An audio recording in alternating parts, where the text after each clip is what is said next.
Monsieur le Premier ministre, nous exigeons de la police républicaine qu'elle soit exemplaire. En retour, la République doit être exemplaire avec ses policiers.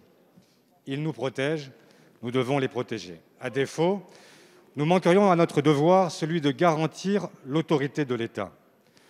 L'autorité n'est pas un gros mot lorsqu'elle s'exerce au service de la justice et du droit. L'autorité n'est pas une obscénité lorsqu'elle protège les plus vulnérables. L'autorité n'est pas une offense quand elle garantit nos libertés.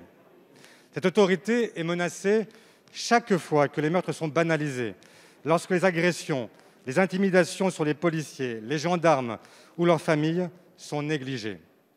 Demain, nous serons, comme beaucoup d'autres ici, naturellement, aux côtés de ceux qui gardent la paix pour leur signifier notre respect et notre soutien.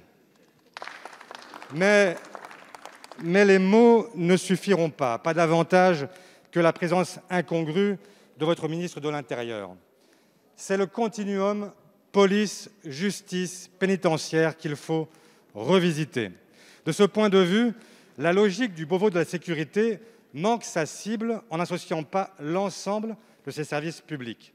Policiers, gendarmes, magistrats, surveillants pénitentiaires, conseillers d'administration et de probation forment la même chaîne pénale. Un maillon vient à céder et c'est l'ensemble de la chaîne qui est brisé. Chacun doit être consolidé. Quand entendrez-vous donc faire dialoguer ces différentes forces qu'il ne faut pas opposer, mais conjuguer autour d'un but commun?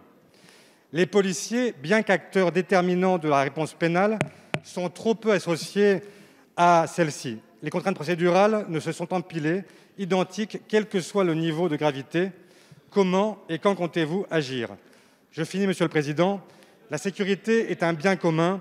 Elle suppose non pas les surenchères démagogiques, mais l'inébranlable détermination de la nation tout entière. Merci. La parole est à Monsieur Gérald Darmanin, ministre de l'Intérieur.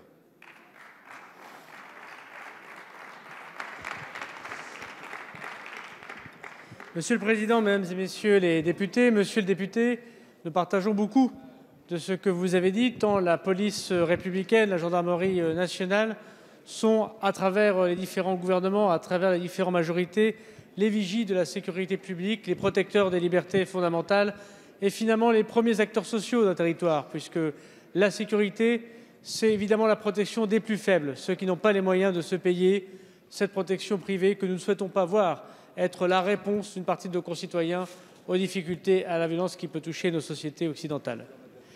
Vous évoquez le Beauvau de la sécurité, monsieur le député, mais c'est bien peu suivre les travaux que de ne pas voir que la réponse est comprise dans votre question.